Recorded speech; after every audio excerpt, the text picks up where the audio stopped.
عید سالار شهیدان هستم و امروز با یک از عزاداران حسینی میخوایم که نظرش درباره محرم و که چند سال میشه اینجا محرم برگزار نه و خودش کوتاه معرفی میکنه. اسم شریف شما چیه و میشه خودتان کوتاه معرفی کنه؟ سلام خدمت شما و خدمت همه دوستان عزیز. اسمی از من است امان. امان جان، چند سال میشه که مراسم در شهر درزدن برگزار مونه؟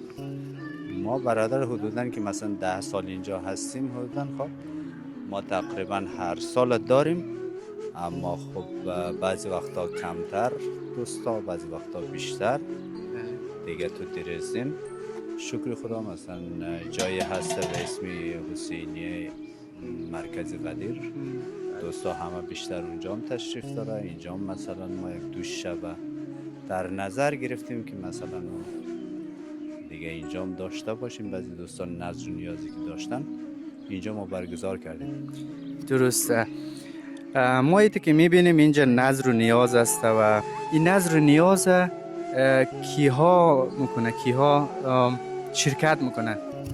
ولی کلا همین دوستا مثلا واقعا علاقمند امام حسین، واقعا مثلا عقیده دارن که به هر حال این نظر و نیازی دارن، مثلا میاره اینجا پیشنهاد میکنه که مثلا من میتونم 2 کیسه برنج بدم یا مثلا 10 کیلو یا 20 کیلو گوشت بالاخره از ما بگیرین برای حسینیه بپزین دیگه. ما دوستا برنج و گوشت اینا گرفتن